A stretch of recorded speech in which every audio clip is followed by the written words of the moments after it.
Hello, hello. Hi. Okay. We're live, we're running. Notifications have gone up, everything's working. Alright. So, welcome to Homestuck, Beyond Canon. Oh, that's right, this is being recorded. Sorry, I just sat back down at my computer. I was kind of running all over the place. So I'm just like, oh yes, what the fuck is on my screen? Hello. Welcome to Homestuck Beyond Canon. Welcome, Vordreller. Good to see ya. Welcome, Carencio. Welcome, Aleph. Welcome, Max. And welcome anyone viewing anonymously. We arrive at Homestuck. Yeah, so the update today is a shorter than usual one. Or usual, as if there's been much posted to set any sort of precedent. But it is a short update, generally. But there is also some community news before we get into the update itself. Someone's fancy. Yeah. Sorry, I'm just getting chat open on my phone. There we go. All right. So, before we get into the next page, there's more news. This is a post by James on October 25th, which is the day that this update came out. 10/25, of course. I know, I'll eat my words. I know in the last stream I was like, I don't think they'll do it, because James Roach is on record as saying that he thinks the special date thing is kind of annoying. So, I'll eat my words. They did it. They did special number day. This update did come out on the 25th. Oh, yes, and thanks for your patience with to cancel yesterday, because I was just like, I'm too fucking tired. And I also didn't have, I need to figure out better sources for Homestuck thoughts, because the social media channels that I had been receiving them from previously aren't very active, or, I don't really use them anymore, or don't want to use them anymore. Thinking mostly about Homestuck Twitter, so I gotta find out where it's hopping. I'm in the official server, but I have every channel muted except for the announcements. So maybe if I actually start participating in the server that I am in, maybe that would be a good place. Anyway, I did find a few things. So here, James, 25th October 2025. Hi, James here. You guys know me pretty well already. I am a simple person with a simple dream. To topple the shogunate and usher in a new era of Bushido. This is widely understood, but I thought I'd take some time to introduce the creative team behind Homestuck Beyond Canon. I've talked about the team, but just who the hell are these freaks? I fucking love James Roach. So this is just some introductions to some of the people who are on the team. Yeah, Twitter? Homestuck. Yeah. This is not everyone. But this is it's 5 people, I believe, in this post. So our art director, Kim, is someone you might recognize from a handful of other Homestuck projects. His style is almost instantly recognizable and has helped define a lot of the look of the more recent Homestuck era. Kim runs the art side of things like a well-oiled machine. He is organized and efficient. He spends so much time analyzing what makes Homestuck look so unique, and leads style studies and art jams with the other team members. Kim's panels are dynamic and sharp, and he has been spearheading this sort of new fusion of old and new styles. He is also the one on the team that is the least afraid to tell me when I'm not being funny. This project could not exist without him. Twitter user? Yeah, I still have my, account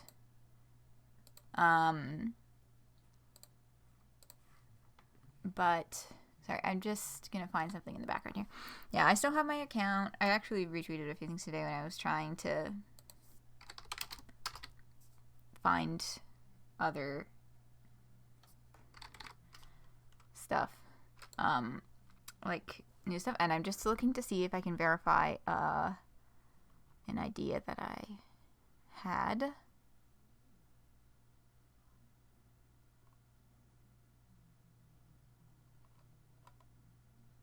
Okay, no. Anyway.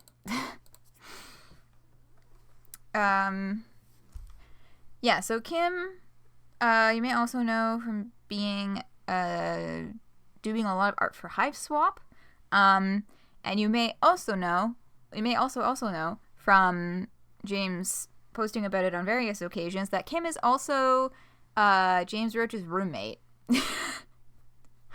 They live together. I believe that's been a thing for, like, a while. He's talked about that on a few occasions. You know, James is not funny. Yeah, he's generally a pretty funny dude. Yeah, it's neat. Alright.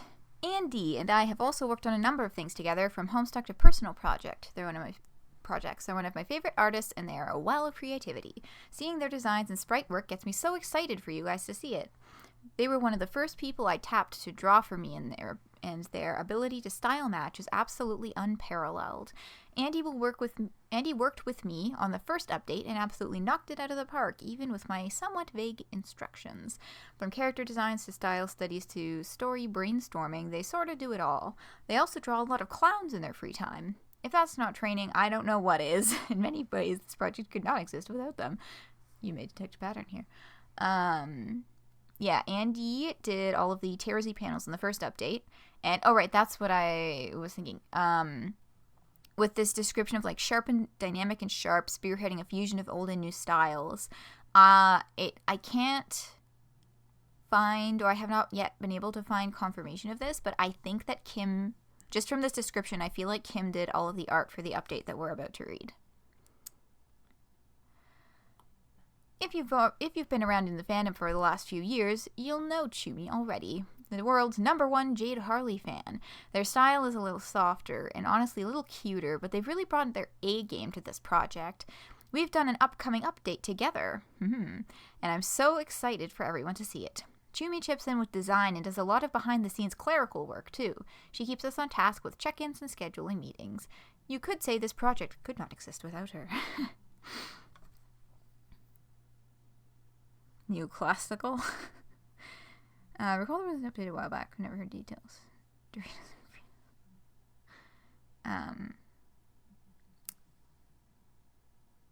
But yes. Yes, Haven Vintage Foods. When Andrew asked me to assemble a team, Haven was the first person I brought up, and Andrew immediately agreed. Not only is Haven one of the most talented artists I know, but one of the funniest people I've ever met. Haven's panels are stylish and practically bursting with personality. Haven's writing is thoughtful and quick-witted. He has such a good understanding of the characters, and you can always count on him to get a laugh. He's constantly drawing the characters and posting them in the work chat. His passion and hard work energizes the rest of the team in such a way that I don't think this project could exist without him. Floral Marsupial. Floral is the writer I had the least one-on-one experience with before the project started. She was recommended by several team members during pre-production. I read their work, and there is such a delicate and precise touch, coupled with a clear and tremendous amount of care for the characters. I knew they would be in good hands. Floral is creative and deliberate in their writing. They have a clear vision of what the characters need to, where the characters need to go, and how to get them there. Their dialogue feels natural and really humanizes the cast. If you were to ask me, I don't think this project could happen without her. And what can I say about Miles? Miles has known Andrew and I for years and has such a natural and charismatic charm to him. I knew him largely as a comedy writer before this, but seeing him pour himself into world building and plot mapping has really inspired me. Miles brings an important element to the team in that he's kind of a bro. The kind of guy that could probably best some kind of beast in singular combat. His favorite guys are Equius and Dirk. You really need that kind of energy sometimes. Miles' writing is so full of character and charm. I'm excited for you all to see what he has to offer. I personally think this project could not exist without him. Being on this side of things in this sort of role really makes me appreciate just how hardworking and creatively brilliant Andrew was. These are huge shoes to fill. Huge clown shoes. Hardy har. We will do our best not only to finish the story we inherited, but to put our own spin on it as well. There are so many exciting things down the line that may take some time to get to while we do some cleaning up, resolve some loose threads, and establish story beats. I've been listening to feedback, and while I'm not actually taking suggestions, it is genuinely exciting to receive such an overwhelming response. It actually seems like a lot of people are sort of on the same page as the writing team, which is refreshing. I love seeing that you guys care as much as I do. It warms my icy little heart. In that capacity, this project could not exist without you.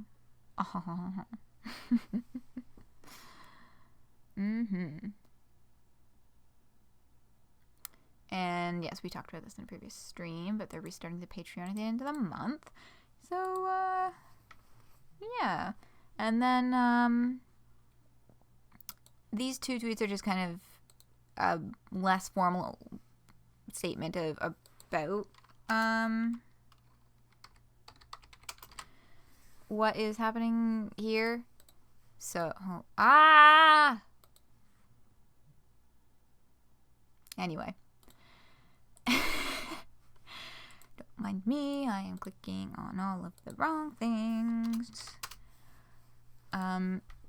Yeah, so this is lots of people coming from a well-meaning place to say things like, retcon this, fix this, etc., but a few different points. There are definitely things I don't like too, but I think it will be better to resolve them in story. This will take time, so I appreciate the patience.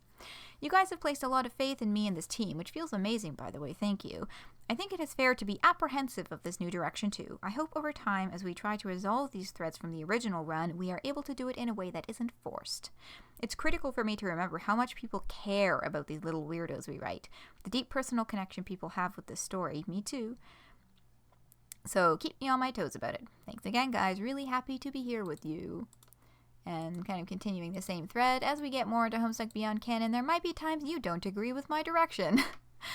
I want you to know that if you're having problems with the story, you can come to me with it and I will hear you out. I can't guarantee this will change important plot points, but I want you to feel heard. And then, whoa, great response, though I'm probably not taking suggestions. It's so cool to see the fanbase so active and see so many people who care as much as I do. Sorry I've been like this so much lately, IRLs especially. I'm just so glad to be among friends. So, again, this is part of their, like, wanting to be a little more reachable, but, like...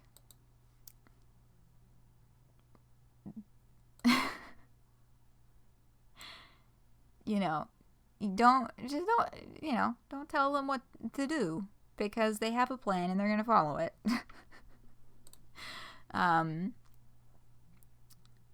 Needs more radia. Oh my god, hold on. Which one was it? Right. Yeah. This is the realest shit I've ever heard from this. I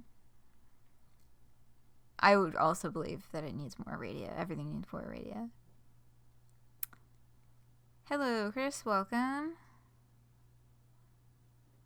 Yeah. Yeah, be normal and we'll respond normal. Yeah, that's a pretty important part of this too. Yep.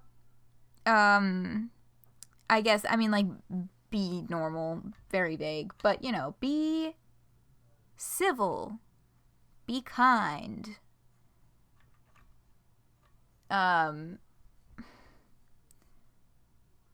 Don't be demanding.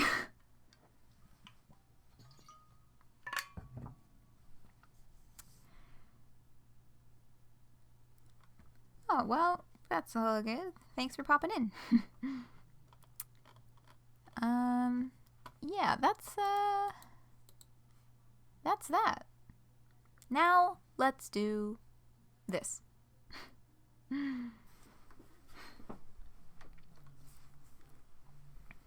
2013, what a time. Okay. We left off with John and Solix, and we're taking a hard flip over to be Vrissy.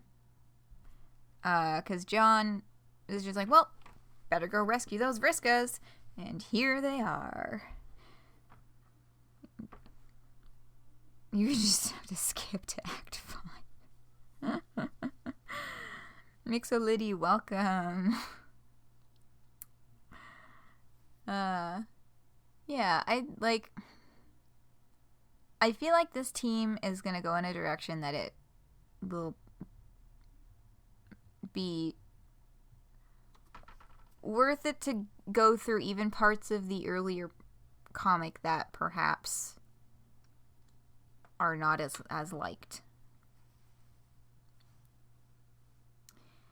Notice we've not had a chapter break yet. Yeah, that is also true. There have not been any chapter breaks. And I'm curious if that is a format that they're dropping. Because we know from, I believe it was one of the news posts, that they are going to be following the act structure.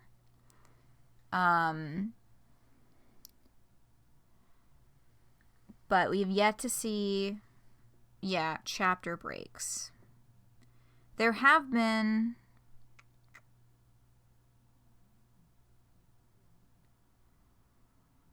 There is one chapter that came out in 3 parts, I believe. Or perhaps I'm misremembering it. It's just that there's been a few that have come out in 2 parts.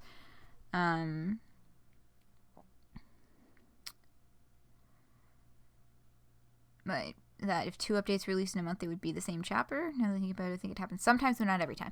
Yeah, it was possible but uncommon for a chapter to be split into multiple parts. 3-part October 2020 chapter. 3-part chapter. There. See? I knew there was one in 3 parts. Yeah.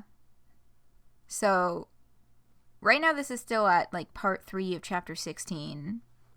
Technically speaking. But, they could just be dropping the format entirely.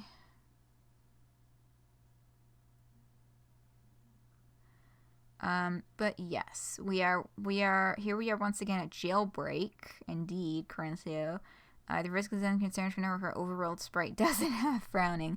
Oh, Vriska right now does not give a fuck. This is exactly what she wanted. Yeah, welcome to Jailbreak 3, or maybe 4. I don't remember how many Jailbreak segments there were in Homestuck.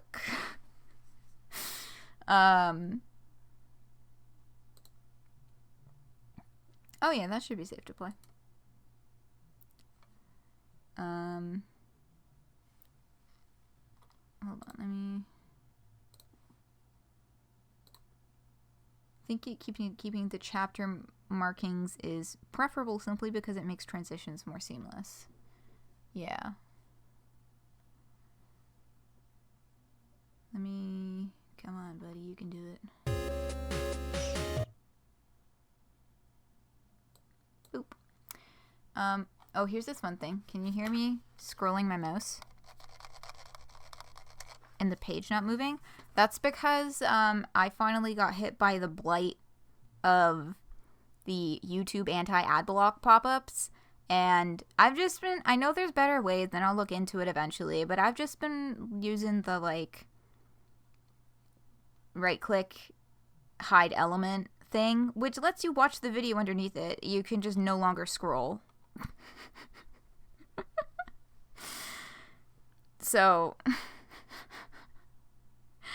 I can still watch videos and I can still, like, give thumbs up. And I can still click on all of the, like, things on the end screen and all of that. But I can't scroll down.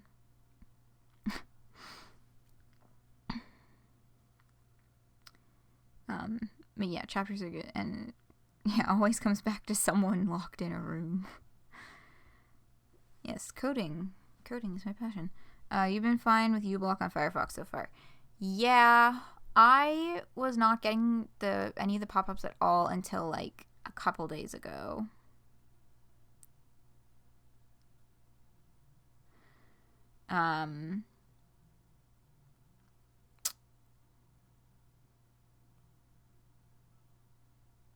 Sorry, my train of thought just kind of like, whoo. But yes, so that's, I can't scroll anymore, but I can still watch videos, so it hasn't gotten to me yet because I don't frequent the comments section. Okay. But yes, I'll play that for break. Fine. Yeah. Oh, there was a jailbreak in Problem Sleuth and then Jack English. So the original comic is 1, Problem Sleuth is 2, Jack English is 3. Okay. So this is 4 or maybe 5. Were there 2 jailbreak segments in Homestuck? That feels plausible to me, but I know there's the Jack one, and then I don't know, that might have been it.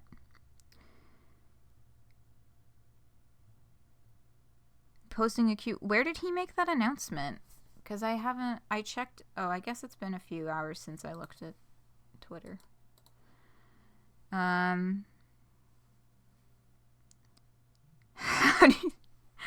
do we think your pissing radius is compared to Jack? I think Jack's is better. Oh, there's James.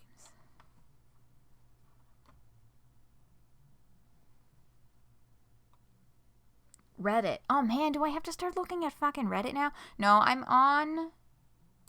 Hold on, let me... Oh, I'm on Twitter right now. Oh my god, sorry. I'm balancing way too many windows at once right now. Here's Twitter, and cleaning up the feed a bit, no need for alarm, is the last thing that he posted.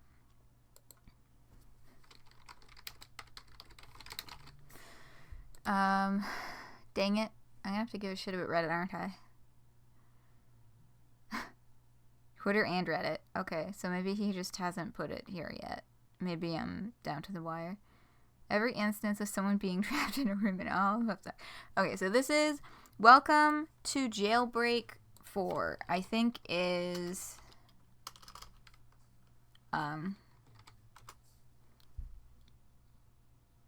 oh, the Homestuck Twitter. Oh, hold on. Right, Doy, that's his fucking personal. Yeah, okay, now I see it. Now I have the notification from the official Discord server posted at 8:40 my time. Why did that go in that window? I want it in the other one. Okay. Yeah, so there's some community news for you. On Monday, to coincide with the reopening of the Patreon, we're going to add a news post to the main site answering some of the more common questions we've gotten over the last few weeks. Is there a question that you'd like to see answered there?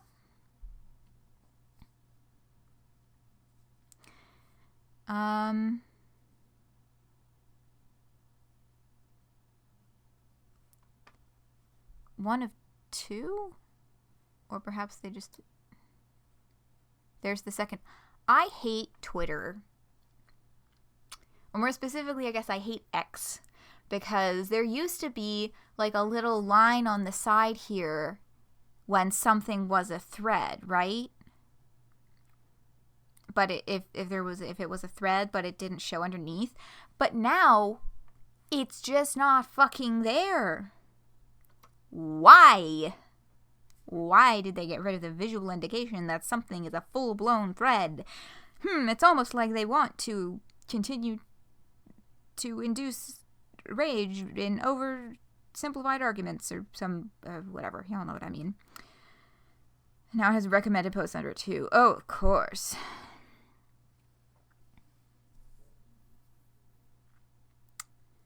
Yeah, for further confusion. Anyway, that complete fucking bullshit aside, I will put the links to both of those. Both. I guess I don't really need to. This is just his main Twitter account.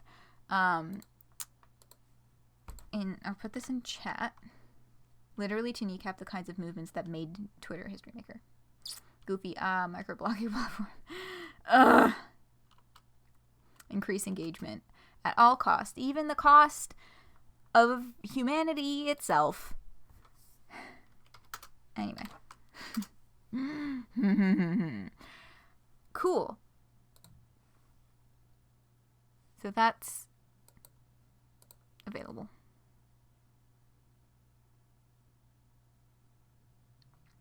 Make sure that, yeah, there can never be another one. Yeah. Yep. Okay.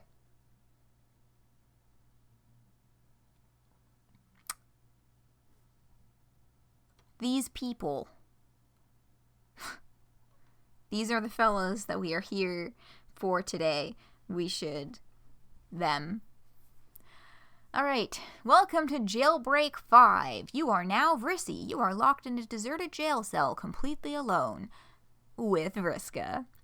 Aside from that, there is nothing at all in your cell, useful or yada yada yada. Vriska the Elder has decided to take it upon herself to test if you measure up to the arduous task of being a Vriska. For your first test, find a way to bust out of this dump. Vrissy, call for help. You're pretty sure that would be an automatic fail on Vriska's test, but even if it wasn't, it isn't like you could message anyone. Not anyone worth talking to, anyway. There's no service in here, and the only bars you've got... There's no service in here. The only bars you've got are the ones on the windows. Oh, he's answered some of them on Reddit. Ah, man, I hate having to pay attention to Reddit. I don't want the Homestuck... The Homestuck Reddit has a reputation for being not a good place to be, like, ever.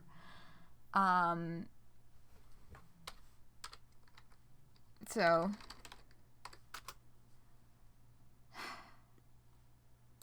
yeah. People exist on Reddit, James included. Damn it. Fucking... trying to find the page as fast as possible and it's not. Oh, I see why it didn't work. Oops. No, this is the Beyond. Aha. Located. Let's keep going through this update and then we can look at some of the answers here after, just so that we actually get to the update at some point. For those who would like to read the story and are perhaps not as interested in the other stuff.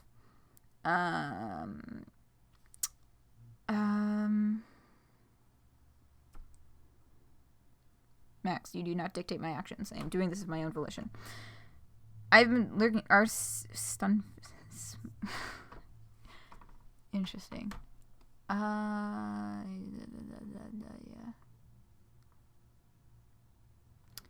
Right, that's why I haven't clicked next page yet. So Vrissy is not using Pester Chum. She's using IntelliChum 8.0, of course, 8. And is saying tracking free chat client for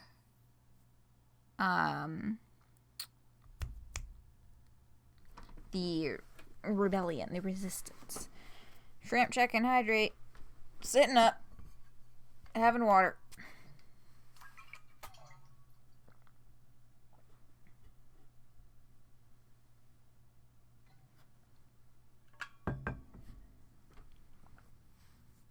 Hey. Looks weird to you by the layout, but it's a neat panel. Yeah, so it's... yeah, we've got still chum roll, you know, added chum and pester as options in the chum handle, but it is not Pester Chum official. The tracking free chat client text at the top. I guess if I squint, it is like a little bit off from the rest of it, but it's still kind of in line.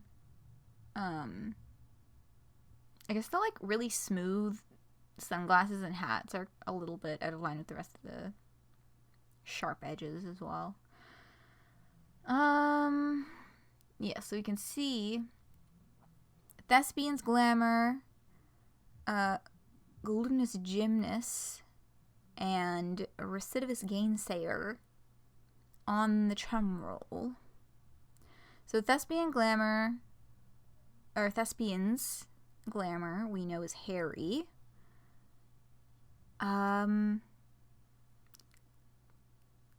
Glutinous gymnast and recidivist gainsayer. I meant to look up whether or not we've seen those names before, because I feel like it would be obvious for them to have.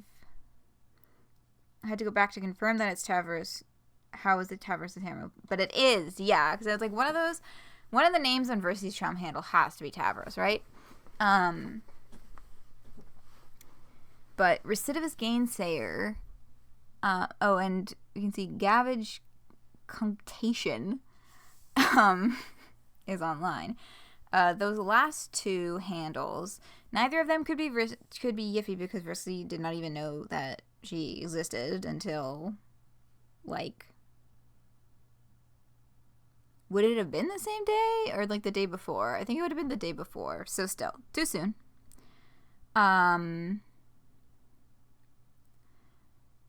Yeah, because they were doing that rescue mission as the two of them were getting captured, so they would have never had a chance to actually communicate at all. But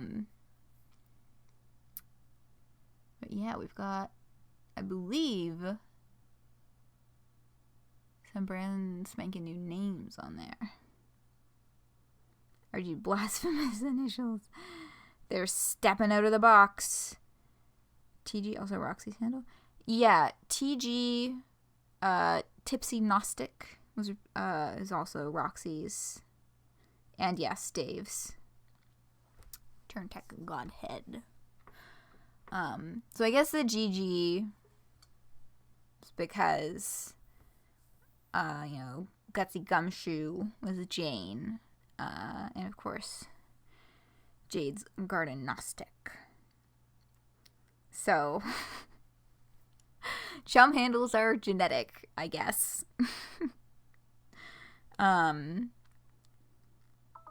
So, my phone battery's going.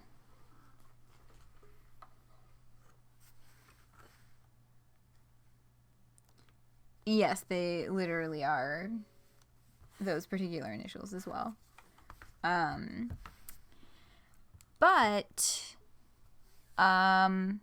Well, I guess GC, that still follows the code, but RG does not, and neither, no, oh right, Adamant Griftress, AG was also, Vriska's Arachnid's Grip, but Adamant Griftress is Vrissy's handle.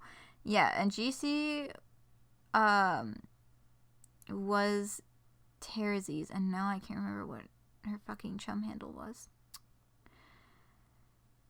Therapy Pipes. Gallows Calibrator.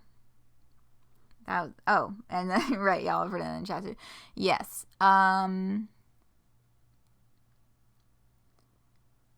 Yes. Anyway. So, the GC in there is like, if there's a little Vriska running around, could there be a little Terzi we haven't met yet? I really hope so. I really, really hope so.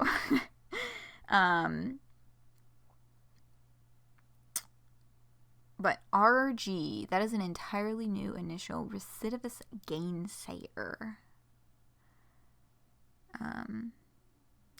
Yes, we don't have characters attached to either of these handles yet, but I hope that we will soon.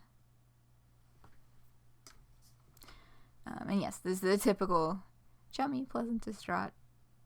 I know the red one's rancorous. The other two are even covered up, and I can't remember what they are. But yes, the mood system is still in place.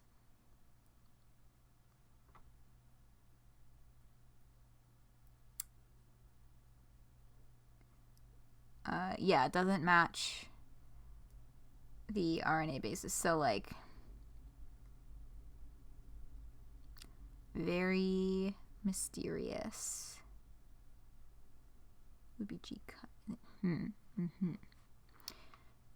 Okay. And yes, we can see at the top there's no Wi-Fi signal and no phone signal either. So I guess this Gavage Concation being online must have just been the last state that the app was in. Vrissy, get key.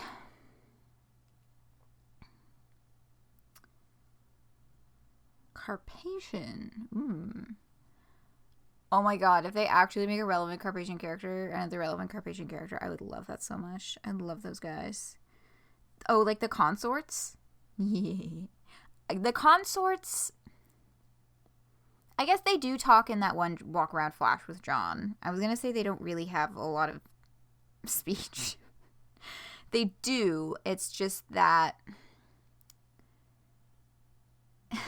they don't necessarily lack speech, they just kind of lack depth, which is amazing for them, and I love them very much.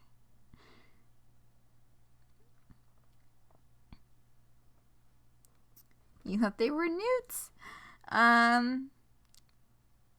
Yeah, I don't think newts could absolutely be a kind of consort, but there are no newts in this particular group of consorts. But newts are definitely an excellent choice. The key was obviously fake. Straight from Jackbreak. Yeah, that checks. The finger style. Betrayed by 2.5D.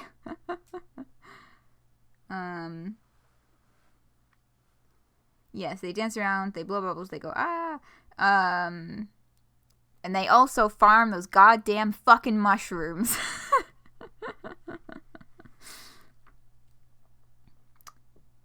Yes, it's Carpathians that haven't talked outside of the narrative, yeah. Pain in the ass, though, it may be. I fucking love... Oh, man. I gotta get some more use out of my salamander onesie. I'm pretty sure I've talked about that before. That's one of the only cosplays I ever completed. I made a Kigurumi-style salamander cosplay.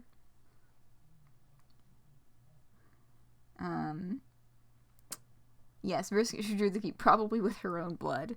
She would. But, yeah, I gotta fucking wear that more. It's so hot, though. But, like, I'm pretty sure that Toronto Comic-Con does a winter holiday event, so maybe for that thing. But I don't want to get the tail covered in salt and snow. I guess I would be inside most of the time, but just, in transit. Yeah, the way that I did the tail is like, I wasn't really thinking about the fact that I was going to have to, sit. So it's kind of inconveniently placed. Yeah, hold it. I would have to hold it for the whole time. But yeah, maybe I'll go to that holiday market this year just to wear my salamander onesie. So a little else because I don't have the face cam. I know. Yeah. Which I will continue to not use. I'm very happy with not having to care about my appearances when I do these. But, yeah, those darn surplus appendages. Maybe there's a local furry convention that I think I mentioned that I went to it last year. No, that was this year. Hello. Perhaps that would be an appropriate place. It is also a convention that takes place in the winter. So, yeah, it's for Vernal Equinox. That happens in downtown Toronto.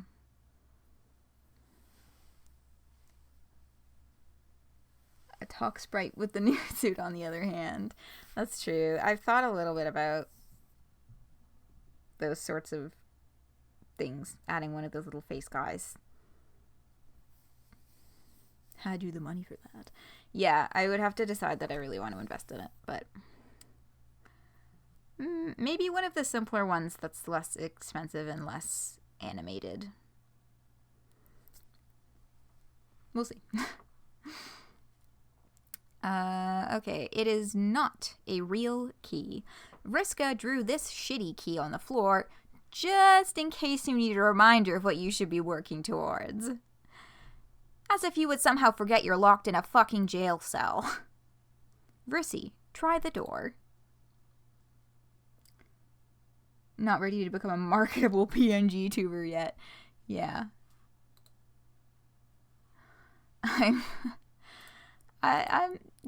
pretty cozy with this, with the current setup of this panel. Yeah, the door is so tall, so she's like fully off the floor. You fruitlessly pull on the bars. Vriska says it looks like it's still locked. Yeah? No shit, you tell her. You're just trying to see if you can get the guard's attention. She says, oh, that's a good idea. Yeah, let me out. Vrissy, get the guard's attention. Sick man, we got a sick man here. Yeah. Oh, Kirby thing from jailbag. Oh yeah, this posture of this particular Sitska. There's something about this posture that, I don't know, there's something in my brain that's like, that should be like less bean shaped and more of a like joint, because there are sitting sprites in Homestuck that are not so bean shaped, that are in this particular style.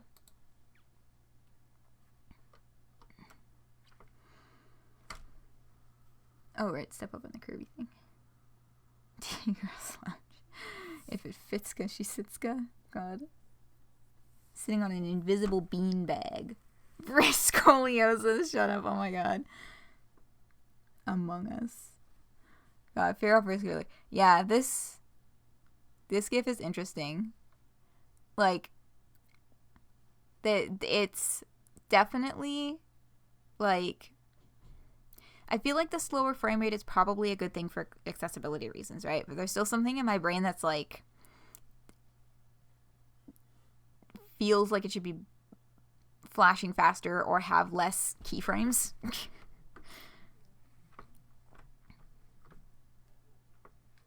You didn't notice her the first time? Oh yeah, man, she's wilding out.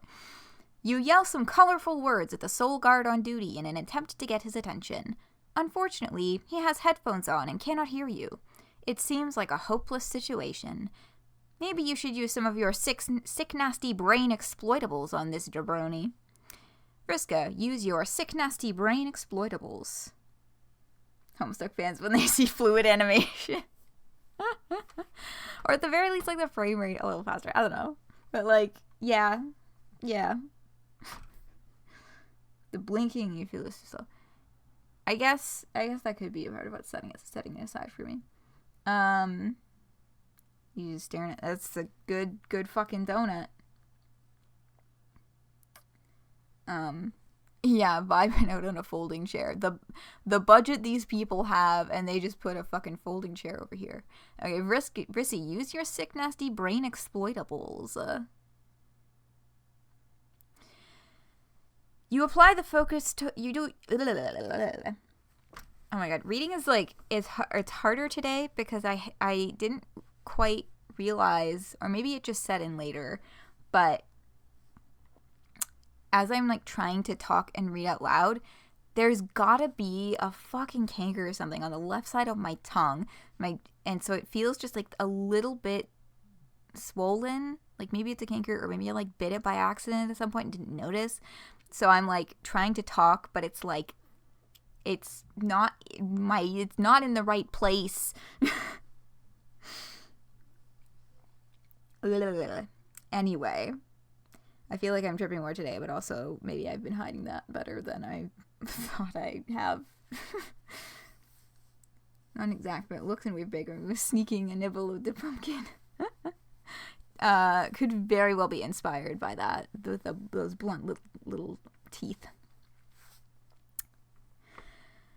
You apply the focused totality of your psychic power into this douchebag's cranium. Frustratingly, it looks like this guy is resisting your psychic enthrallment so he can get at the donut. Other than occasionally making Tavros dance when he's being boring, you honestly don't do this much. Hello, you what? Making Tavros dance when he's being boring? Ay. Your mom is always like, you need to listen to me, Vriska. It's important to keep these skills honed in case shit gets real. But shit so rarely, if ever, gets real, so mom should get off your case. Until now, you guess. Wow, do you hate realizing your mom was right about shit. Anyways, lay off the fucking donuts and get over here, asshole. Goodness. I have some water with a little voice crack. Some things never change. But some things change in interesting ways. For example,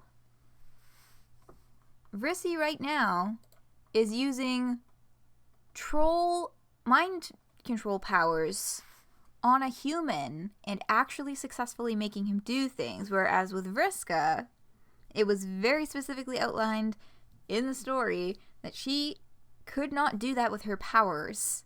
She could only make people fall asleep.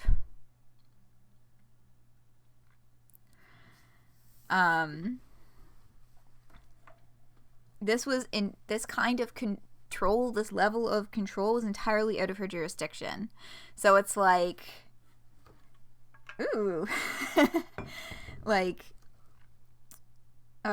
because I mean, that's also what I was just about to say, is like, could this be perhaps because she was raised around humans, whereas they were completely foreign to Vriska, as well as, like, just, we can already see that, like, yeah, okay, she is, like, Vriska's her ancestor, but we already know from seeing the Dancestors that, like, they're ancestors and they, you know, are destined to fill similar roles, or, like, that's kind of like the mythos, right? But they're still distinct personalities despite supposedly being, like, genetically the same.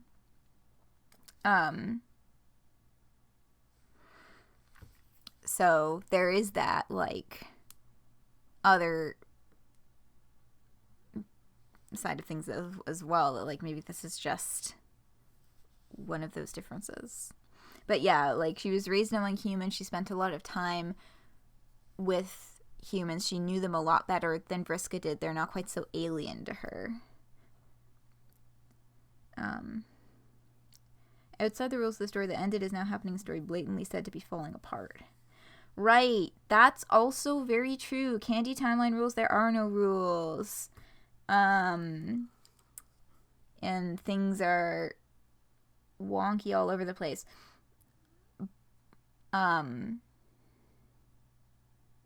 Yeah. That is definitely also a possible factor. Because weirder shit has happened in this fucking timeline. Hell yeah! Vriska's exit the cell. That was quick. They are out. Oh yes, and also noteworthy, of course, like every other classic jailbreak segment, they are lacking dialogue boxes. They are talking entirely through the narrative text. Damn, that felt good. After locking up the guard, you turn to Vriska and ask her what next. Vriska says that now it's time to fuck some shit up. You like the sound of that. You ask her if there's any specific shit or place she wants to go to fuck up. She says you'll just walk around until you land somewhere cool. You both laugh. You ask her what the real plan is. She keeps laughing as she walks away.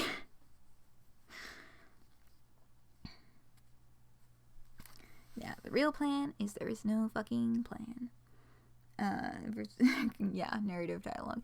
Yeah, anyone in a jailbreak segment kind of grabs that. So, oh shit, that's right.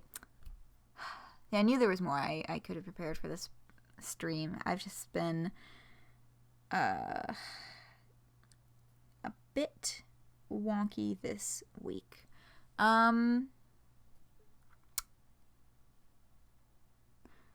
Yeah. Oh, yeah. I think I might have a job. I'll know by the end of the month, which is a lot closer than I wanted it to be.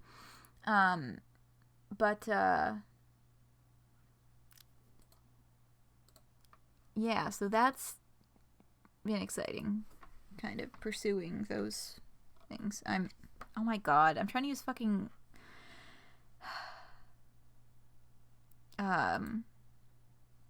Photoshop shortcuts to zoom in. That's not how this works. The opposite is a classic adventure game. Vrissy's horns weren't sprite flipped. Uh-huh.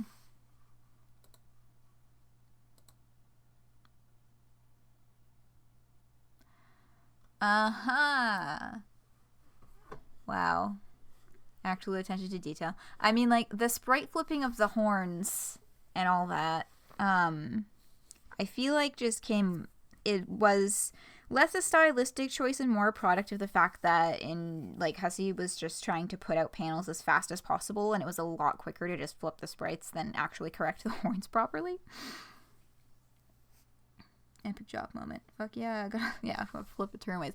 So, hold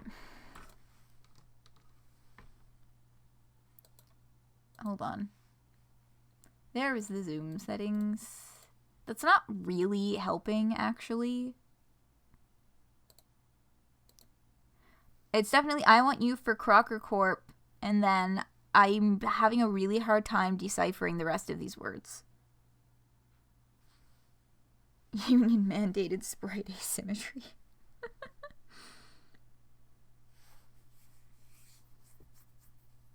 Not so much a criticism, but it is a neat change. Yeah, that they're able to take. I think it's a sign that they're able to take more time with the art, which I like.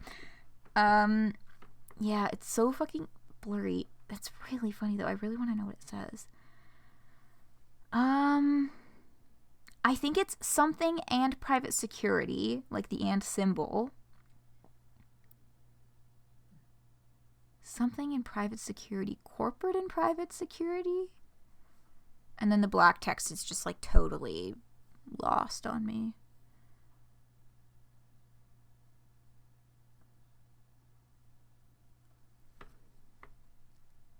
Yeah.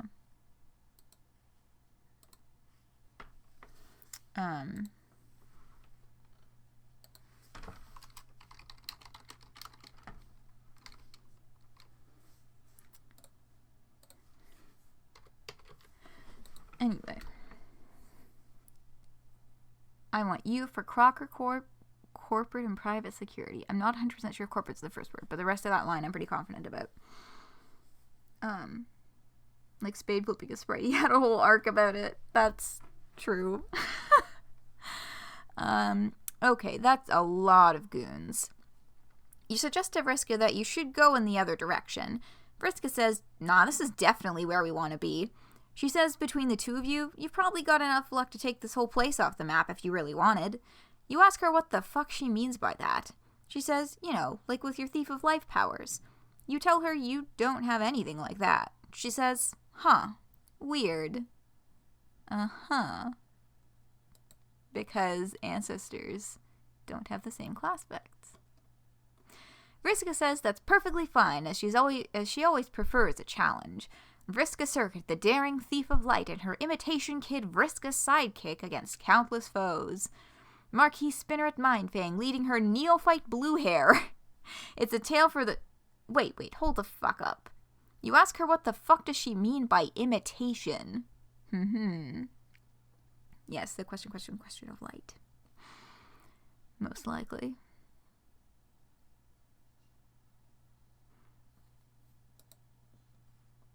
This is such a good panel. This is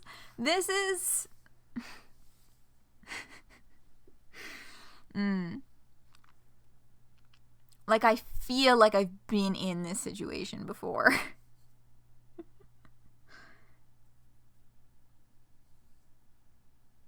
Yeah, it finally, after a long while, acknowledging Vrissy's full name is indeed Vriska.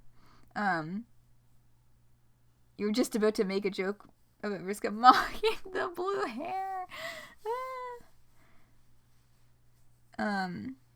But yeah, this is a very powerful image. Like, I feel like this is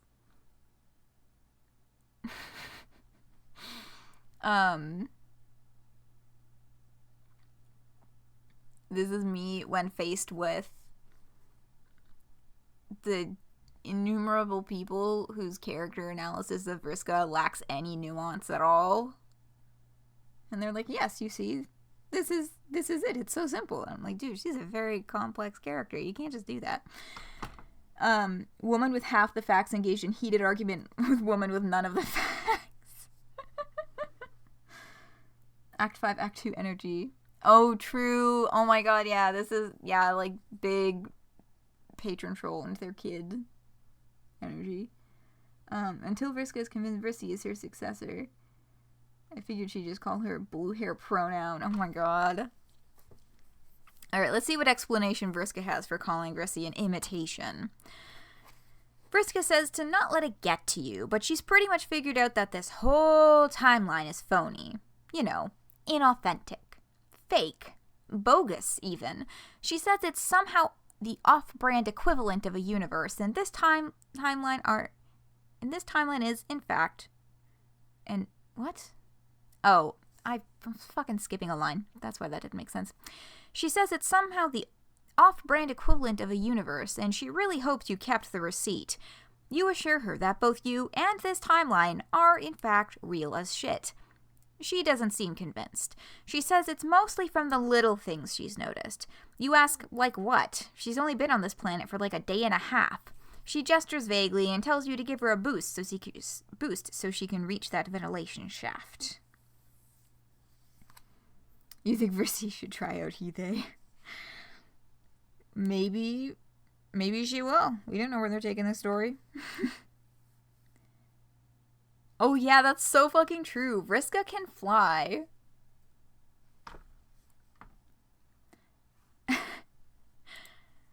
Well, I don't know if I say lazy so much as has been trying to put Vrissy to work this whole time. I can't fly, but I want to step on you. It's a morale thing. Yeah. Oh, I had another train of thought. Where'd it go? But yeah, she was like, yeah, it's all fake. It's fake as shit. And Vrissy's like, how fucking dare you tell me that I'm not real? What? Which I think is a reasonable response to that statement.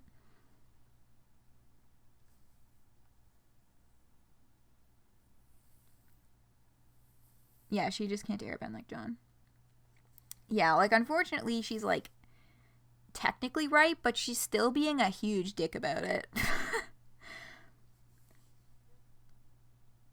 Can they for sure still fly at this point? Yes. Yeah, we've seen, I mean, I guess John is different, but we've seen John fly to the top of the tower. We've seen Rose and Jade flying into the top of the bell tower to have that conversation, both of them holding Kanaya between them, because Kanaya's not God tier, so she can't fly. But we did see that flying happening. I don't think that we've seen that in Jade yet, or any of the ones that are on spaceships.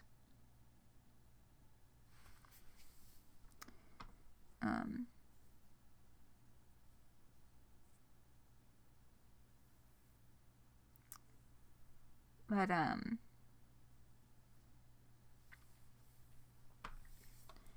anyhow. Yeah. And she's like, come on up, I'll give you a hand. And she's like, nope. You tell Vriska, you think you want to do your own thing, actually. Yeah, Vrissy! Get it.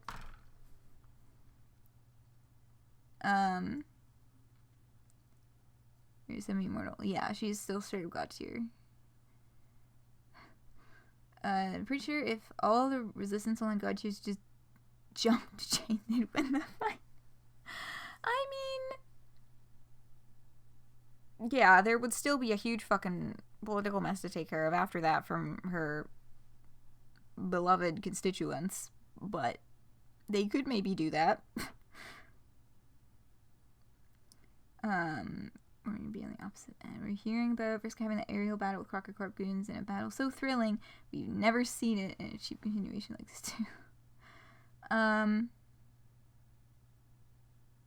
Right, they did that whole battle in narrative text. I think that was still the best decision, just in terms of like workflow, because those animations are really time consuming and expensive to make. So that was out of the picture, and that would have also still taken forever to do all of that in like panels itself. So like I understand why that decision was made. Losing abilities in Candy was just the Green Sun and John's retcon abilities. Yeah.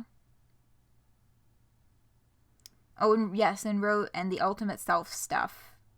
They got completely disconnected from all of their other selves. So anyone dealing with Ultimate Self things, that was completely cut off.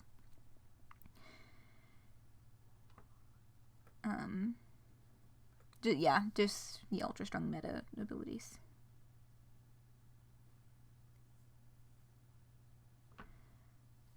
Well, Dirk didn't lose that connection.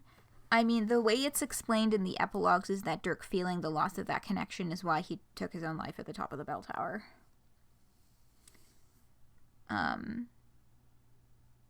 Yeah. Yeah, you tell Vriska you want to do your own thing, actually. This is a great Vriska to just edit into random places. Kind of like Sitska. I like putting Sitska in places is fun. But this, you know, if you've got a hole somewhere, put this Vriska in it.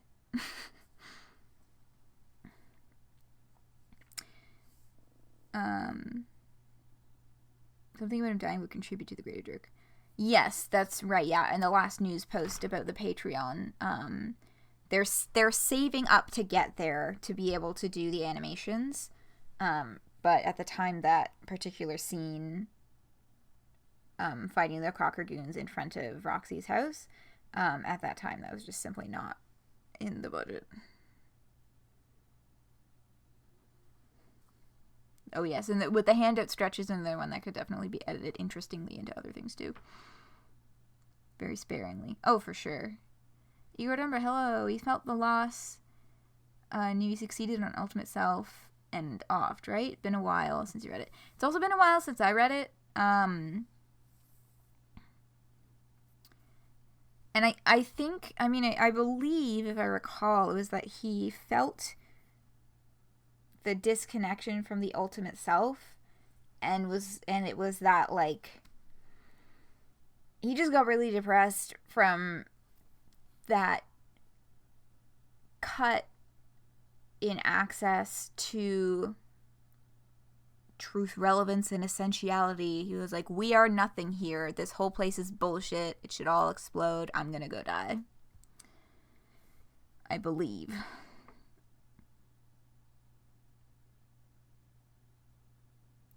Oh, Max, no. Older than the average reader of this comic. Care for a word. God. Homestuck is older than the average reader of this comic.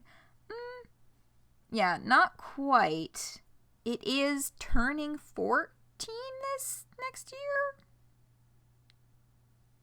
No. I think I'm doing math wrong. Hold on. 15? In 2024? That sounds right. It turned 14 this year. Yeah. Alright. Vriska says, now that sounds like some shit a real Vriska would say. You roll your eyes and start to leave when Vriska calls out to ask if you're going without wishing her good luck. As you start to wish her luck, she cuts you off and tells you to keep it, as she already has all the luck she needs.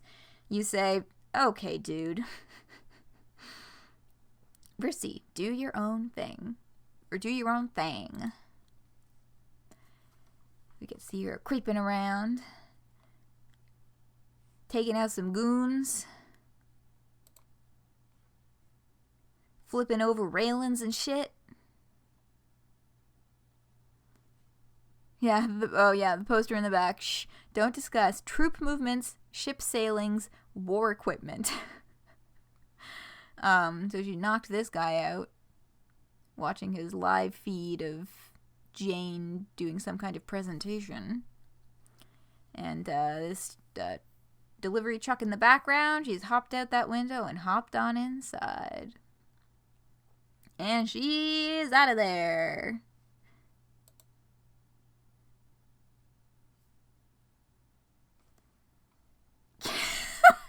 Can't believe Homestuck sunk the multiverse stuff for the hype. Oh my god.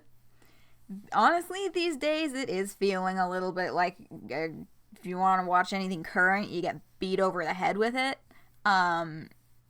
But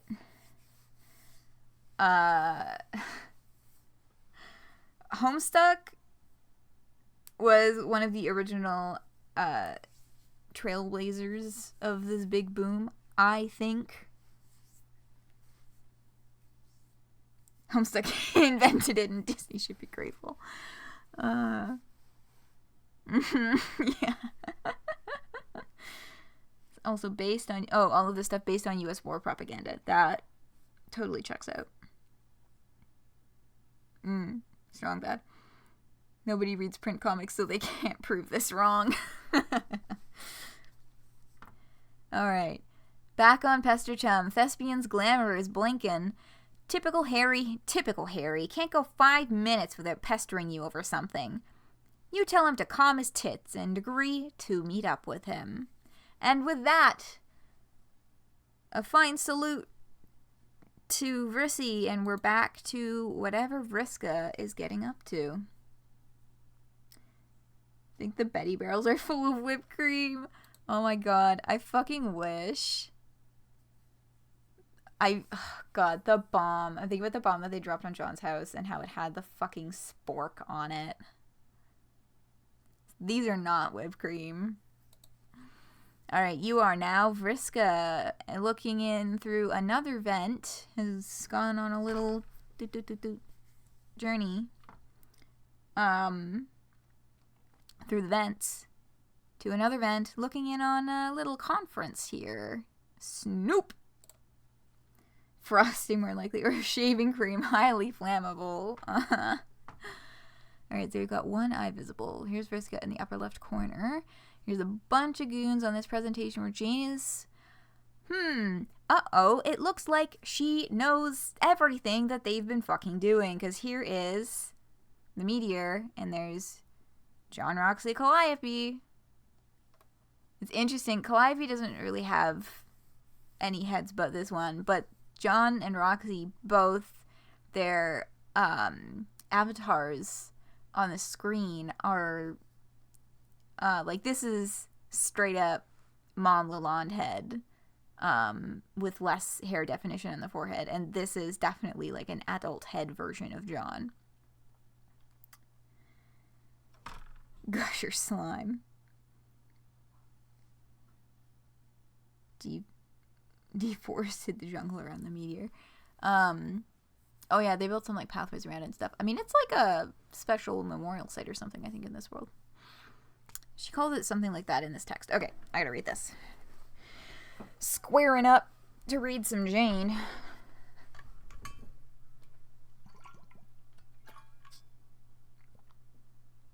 Water.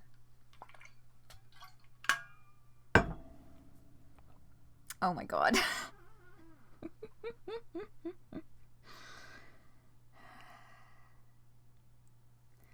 Alright, it's Ubu time, baby.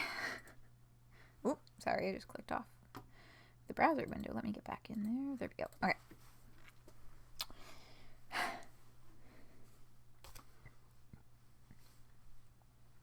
And that brings us to the final, most important part of this briefing.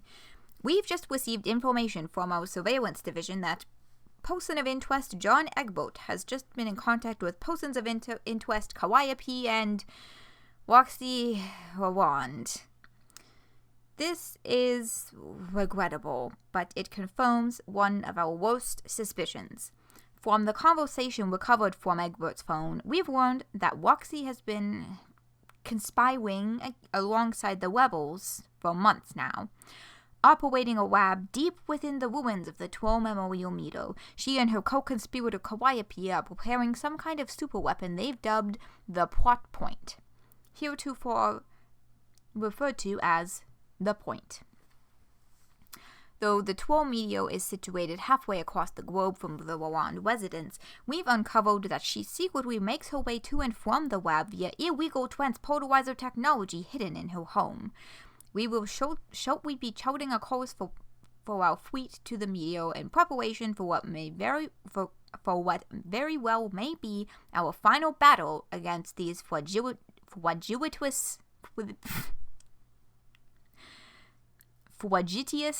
rebels. They intend for this weapon to be operated or piloted by one of our recently captured Vriskas, though the first is more of a nuisance than a threat. The other is an unpredictably dangerous, reckless antagonist. It goes without saying that keeping these volatile, voracious vixens under lock and key is of the utmost importance. I've received word that we have our top men on the job, so we can rest easy knowing we won't have to worry about that. Now, without further ado, ladies and gentlemen, let's get to the point. All right.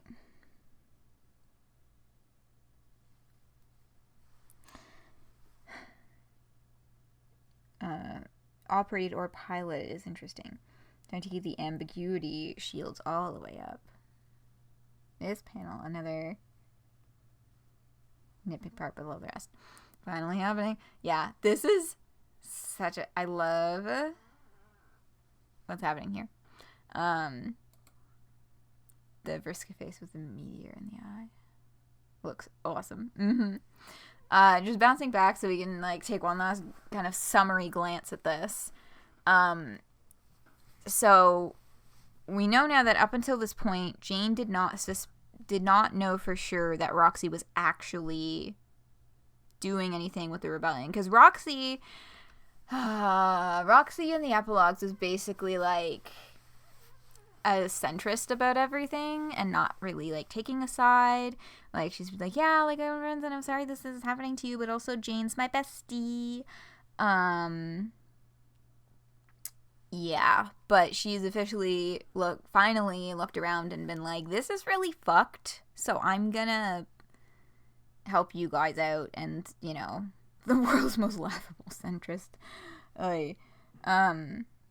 Jane looked like a smear frame from an anime. Yeah, the dynamic perspective is really good on the next panel. But now she knows, and not only does she know, but she's like wiretapped John's phone, I think. Because from the conversation recovered from Egbert's phone, like that was a wholly spoken conversation that was not through text. The last chapter before the hiatus did have a lot about Roxy and Rebels and stuff. He forgot most of it being all before it stopped. Yeah, that was the conversation that they're talking about overhearing. Is that particular conversation that happened right before they stopped updating. So it's suddenly important again, like the stuff about the plot point. Aha, but that's the thing. It feels like it's suddenly important again because it's been so many fucking years since the last update. But the stuff about the plot point was like not that many pages ago. It's technically still pretty fresh story-wise.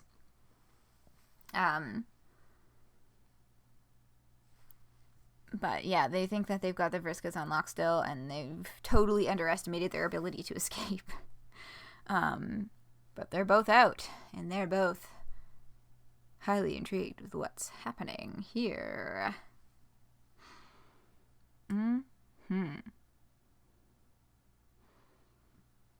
So that is... Shocks you that something brought up in Beyond Canon immediately dealt with is mind-blowing. Yeah, well, they're setting the pace. They're setting the precedence for how this team is going to handle the story moving forward. Yeah, huh. Reconfigure your whole way. Yeah. Oh, boy. Some of the art style looks a little more like Really Act. Yeah, some of it is a little more in that line, but this, like, all of the ones in this style strike me as being that kind of hybrid style that James described Kim developing in his introduction post. Outlines and exaggerated foreshortening. Yeah. Yeah. So that's where we're going. It sounds like perhaps the next update will be continuing this presentation with Jane. They could jump out of it. They could jump away from it. But if they are leaning away from the chapter style and just doing like cuts whenever cuts fit, this could just have been a good place to cut it. As well as, like, I'm thinking about the original Homestuck, and again, they could be choosing to go back to this. They could be deliberately deviating. But there were also a lot of the longer conversations in Homestuck that did take place over multiple updates over multiple varying time periods, where the whole conversation was not released all at once.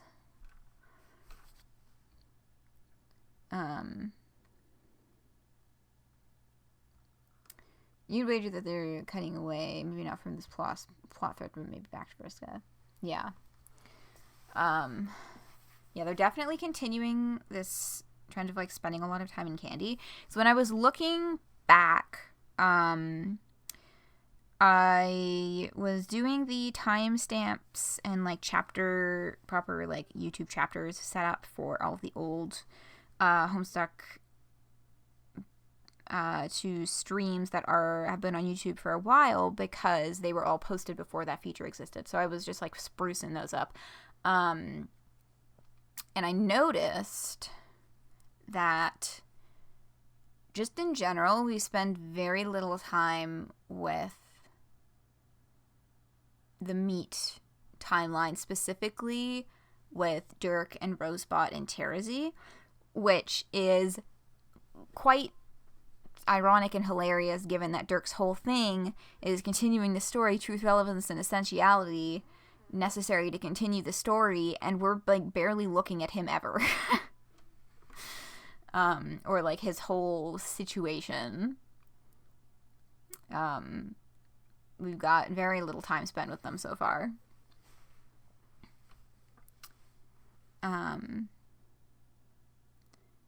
Yeah, I was gonna bounce back to something, and now I don't remember what it was.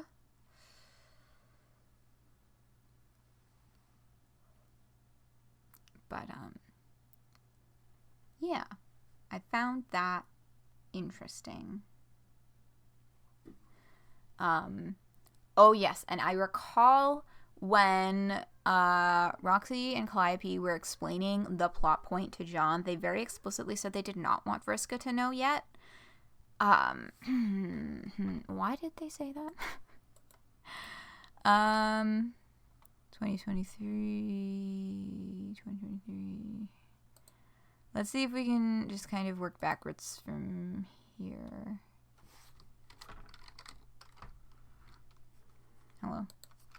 Control F.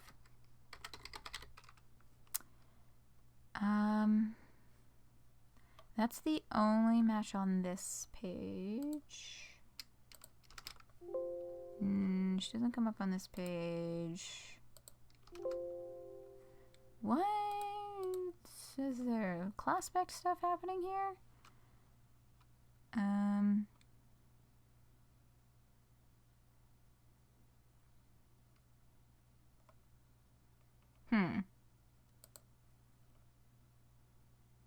Alright, well. What's in tighter? Expected because this at the time this was originally written, the political situation kind of demanded that narrative. Tried so hard to be relevant that he accidentally became the least interesting plot thread out of like 12. Yeah. Oh, it says Tanato, Rose, and Kanai. That might be what I'm misremembering. But yes. Yeah, so Vriska doesn't know about this yet. This has not been explained to her, so of course she's fascinated to hear what's coming next. And it would be interesting if they do continue with this presentation from Jane to see what she believes about this from her perspective, if she has interpreted it differently than they had explained it as, or something like that. Would be interesting to see. Yeah,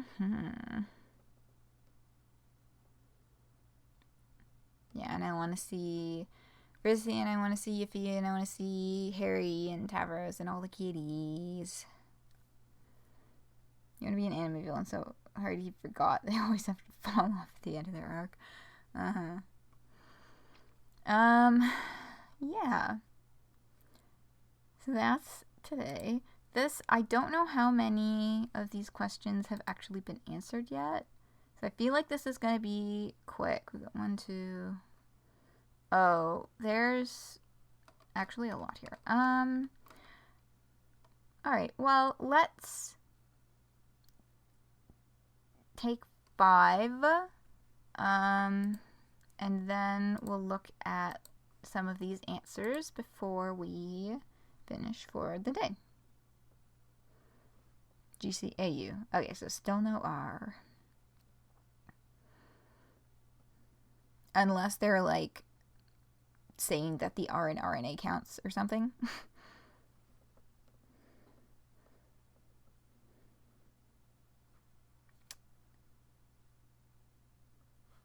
Yeah, plotty things. Okay.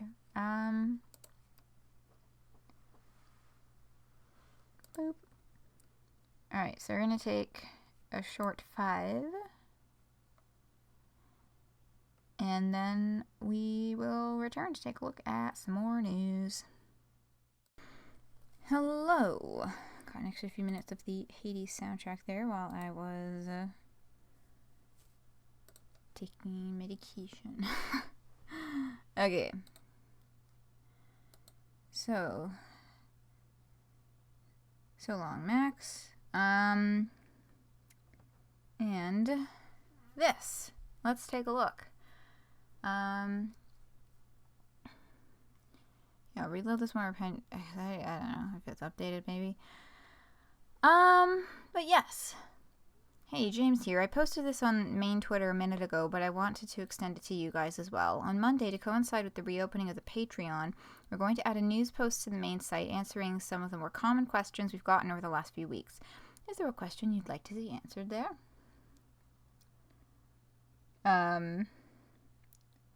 All good. Yeah, we'll just take a look at what things have been responded to so far. And I'm curious, I don't know if they're responding to things here. If they're responding to things, it would show up underneath it, right? Because that's how it's worked on other things.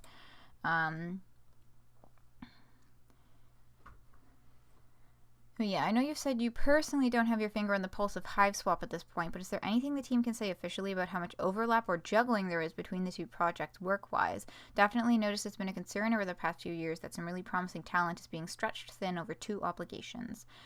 Good question. This kind of overlaps with one we'll be posting on the main site, so keep an eye out. So, we'll get there on that one. Right, he's doing it on his James account instead of the anonymous Twitter one. Yeah, so we'll know these are his answers specifically, rather than, you know, the team's official word.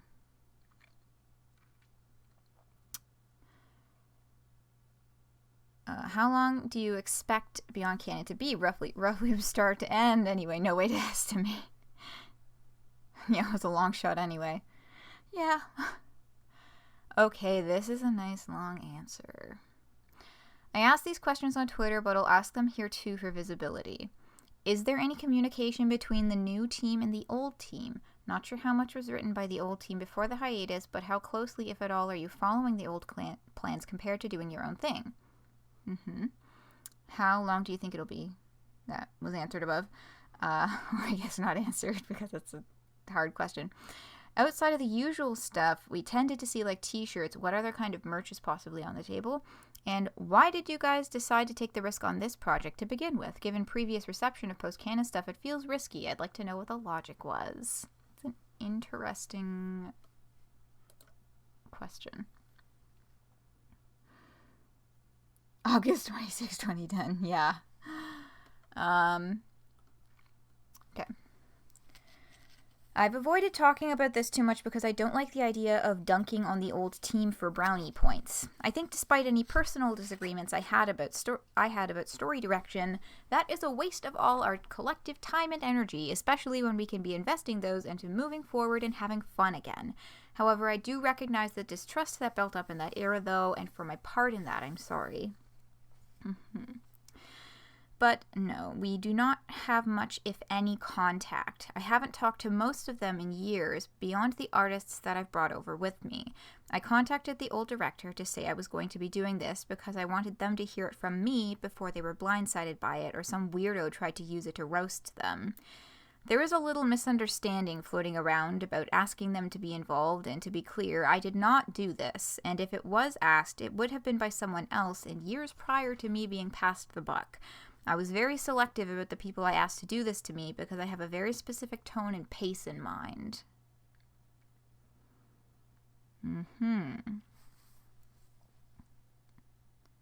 I like that. That's a very good way of wording that. Okay, and then I see, thank you for answering. Wasn't trying to push any shit talk, just been genuinely curious about potential involvement or possible outlines they made previously, since there isn't much information on how much work they did before the hiatus. That is true. Yeah, just kind of generally saying things. Okay, oh, this one's been answered. Here's you recently that James is also the one behind the mini comics on Snapchat. Yeah, he's just been kind of all over the place for a good long while. What are long-term plans for merch? One of my biggest disappointments during the comic heyday was the lack of merchandise. It took forever to get things like the Dreamer pages and God tier outfits, and once they sold out, they were never put back in stock. Was there licensing or production difficulties that stopped them? And going forward, will we see re-releases of old favorites? Also, will merch be able to have submitted designs kill for something simple like a capsule log wallet or a God tier clock? Duly noted. Oh, this is a nice long one. I believe you mentioned this on Twitter, but are there any plans? Okay, the Spurbology book, yeah, or something along those lines. Monthly singular updates going to be the same individual size as we got this month, or will they be significantly larger? And are there any plans or interest in games or potential of them in the future, like Homestuck games? I think I can just answer this here, but if you guys think it's interesting enough an answer, I can toss it in the Newspost too. Basically, I really wanted to do something akin to a lore book on classes and aspects. The design doc is shockingly short, like literally a single page, because Andrew always intended for classes to be very vague. A lot of the powers each class are more akin to how each character in story interacts with their aspect. In an upcoming update, I have 2 characters getting into some specifics on this and how it ties with aspect. Here's my question for you guys. Would you be okay with me and the team expanding this? Do you prefer to keep these sacred texts holy and pure, or are you open to the idea of some people who truly give a shit about this expanding on these, sometimes literally one-word explanations of what the classes do? Ooh. Oh yeah, rip 4 fans, 5 fans will not be missed. Yeah, no. Oh yeah, Cassie's nice. But that whole, yeah. Yeah, so in upcoming update, 2 characters get into some specifics on classes. Second question is a good one. I'll add it to the Newspost. Oh yeah, the size of updates. Third question, yes, at least for me, but that's a far off reality for now. Ooh, interest in Homestuck games. Cool. And this, I think, is a bunch of people responding to the question that was asked.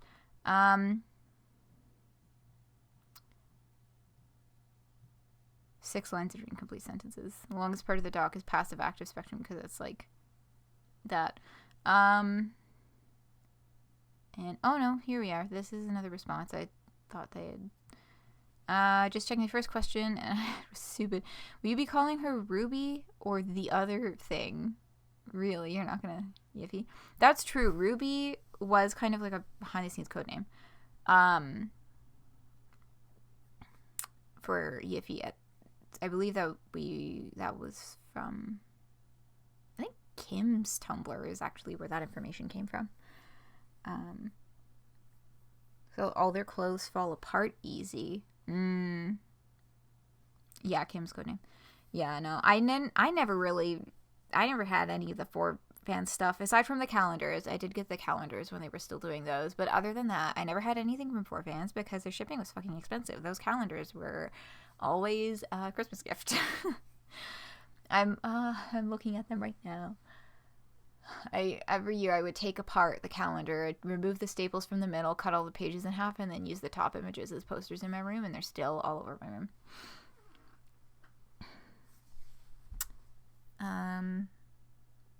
Yeah, calling her Ruby or Yiffy. What even is the whole Mater Witch Mage inversion match thing? And can you give the costume designer a raise? I can just answer the easy ones here. First of all, no, that's just a different person. I don't actually know them all that well, but I've seen them around for years. Is that referring to Ruby?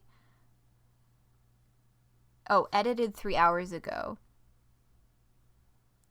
Is there a way to see edit history on this or no? Fuck. Well, okay, so I guess they decided to remove their first question. 2, it may not be immediately satisfying for you to hear this, but you will have to wait and find out if something happens with this in the story. Yeah, like, are you going to do this thing with the story? Well, don't you read the story. Or wait for the story to happen.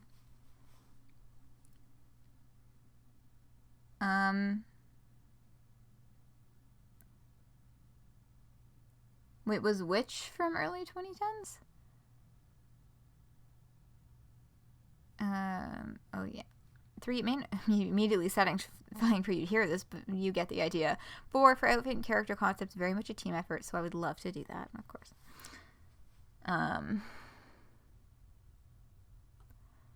Good questions, though I will probably paraphrase them. Okay, so these will get answers later. I think we're running a little further into the not answering part. I don't know. Does Reddit are things just chronological, or is it sorting things with replies to the top, or like I guess there's the upvote downvote system? 4fans by fans doing Homestuck stuff.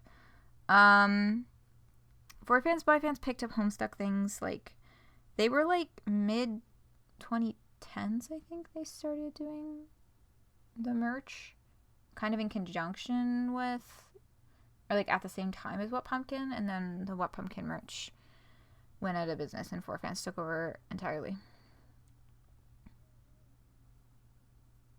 Oh, you choose that at the top. I don't know how Reddit works. Oh, sort by best. Sort by... What? No, I'm not signing up for Reddit. Do I not get to sort it unless I log in? Whatever. Top, new, controversial, or Q&A. I guess Q&A would be what I'm looking for, because those are the ones that have a response. Okay. So... this one we read, this one we read. Hold on, that doesn't... oh no, yeah, this one we read.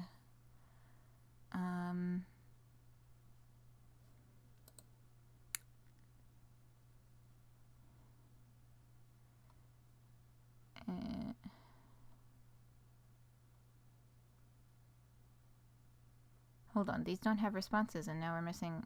okay, so the sort feature is not fucking working properly. Whatever. More stuff from the What Pumpkin era then, yeah. Oh, that's right. I have Mid-Blood Troll. I bought a Mid-Blood Troll pin set. That was a What Pumpkin merch item. I bought that at the Toronto Comic Arts Festival in 2012 when Andrew Hussey was a special guest doing book signings for the original Depatico publication. My first ever convention-like event. It's not really a convention. It kind of is. But it's a little different. But yeah, the Toronto Comic Arts Festival. That's where, like, if you've ever seen that picture of Andrew Hussey standing in the middle, on the corner of an intersection, like, holding I think he's, like, holding a tampon or a box of tampons. That's Yonge and Bloor in downtown Toronto, which is, like, a block down the Toronto Reference Library where that was held. It's just, like, a block down the street. That's where that picture was taken.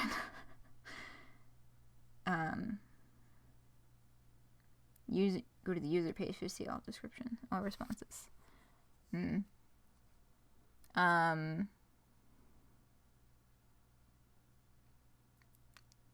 Piece of modern art, truly. Anyway, interesting thoughts here.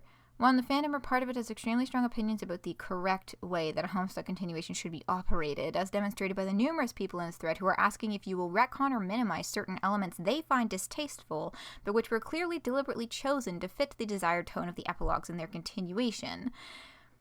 Which, in Homestuck Square, will the direction of the revived Homestuck Square be to continue the tone of the combined epilogues and squared arc, which seem to constitute two parts of one connected story? It would frustrate me to see the tones of squared change drastically to appease the vocal parts of the fan base who were largely responsible for the cancellation in the first place. I actually do appreciate the commitment to the epilogue's tone, give you the stuff with the other more irrelevant adult elements and adult characters behaving poorly, even if the people who wanted post-canon to have the exact same style as Homestuck proper deride it and attempt to spin it as an attack on what came before. Whew. But yeah, that is an interesting one to get some clarification on in terms of, like, just how much of a tonal shift are they planning. Given that this has minimal oversight from Andrew, does anything in particular distinguish this from work from a continuation fan adventure, of which there have been several? Will you continue to try and replicate Andrew's narrative style, or will the direction be significantly altered to fit the direction preferred by the current writing team? I've always felt that Andrew's sensibilities were pretty crucial to the MSPA post-canon stories, and I feel like it would be less invested in a story that feels completely different from the worlds they tended to create.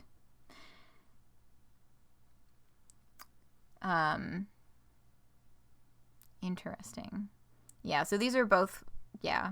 So it looks like those ones are going to be grabbed, but basically asking about how tonally they plan to keep it close or far from Hussey's writing style, and also just the general tonal shift that happened from Homestuck to the epilogues, and how much they're going to stick with that. Interesting. Okay, so that's actually everything that's here so far.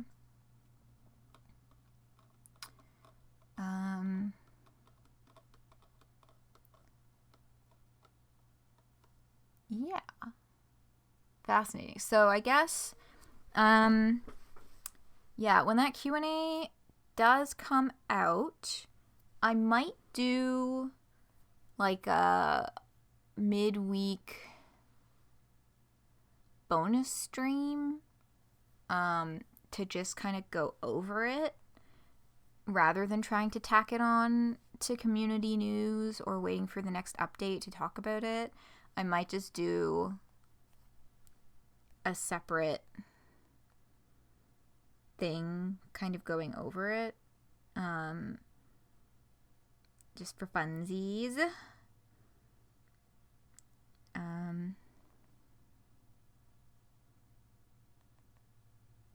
Yeah. So that's neat. We have that to look forward to. As well as our one update for the month of November. Whew. Ooh.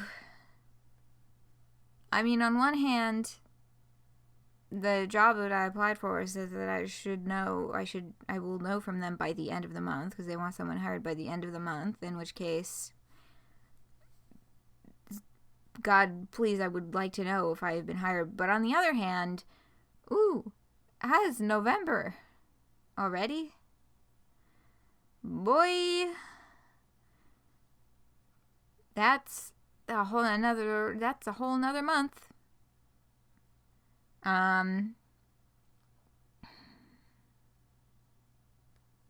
Yep. Once again. November how? Don't fucking ask me, I don't know. Yeah, it's not just next week. It's like next Wednesday specifically is November 1st. Oh, that means Halloween's on a Tuesday. Most Halloween celebrations that I know of, at least, are happening this weekend, though. Like, yeah, okay, so Tuesday the kiddies are going to be out trick-or-treating and whatever, but the weekend is where it's hopping. Bowman's doing a Halloween stream. Cool. He was weird for you? Fucking same, man. Honestly. Oy. Hey. Yeah, you know what? It kind of has been a whole fuck of a year. Really and truly. Whew. Anyway. Hold on. I'm going to Google something. I'm sorry. I'm not going to Google something. I'm going to look something up because fuck Google. See if I can find... Ah, yes. Okay. Yeah. So... There is a Shrek rave event that's like, it's a traveling event in Canada. And the one in Montreal is tonight. And I know because I have a friend who's going. Or I guess would be there right now.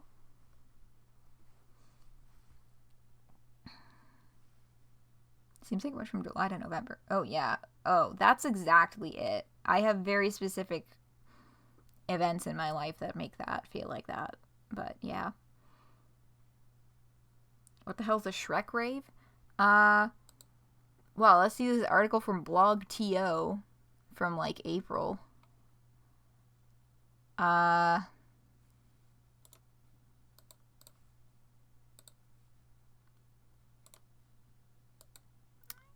Yeah, we're done with Homestuck.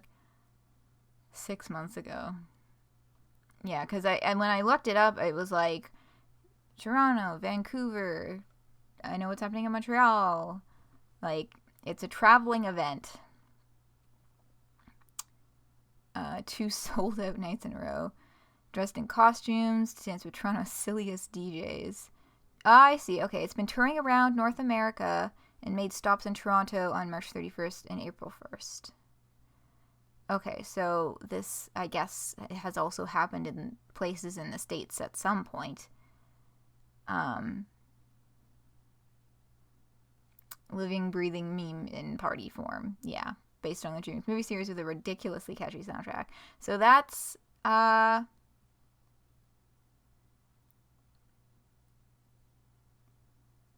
how this goes. I'm not really reading the article. I maybe should be, but you know. That's the gist anyway. I don't know where the fuck you would even find any more. Anyway. That's that.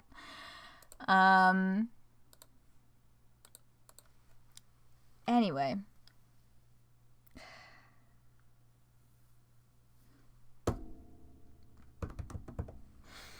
It was 11:58. We're ending right on time. Woo. So, that's this weekend. Yeah, I guess I'll figure out precisely which day I'll do the FAQ stream once it is released. Following that, next weekend, will be double disco. And I have an exciting announcement for the next double disco weekend. And you will just have to come hang out to find out. All right. That's all for tonight. Thanks for hanging out. Have a great week, everyone. I'll see you all around. And good night.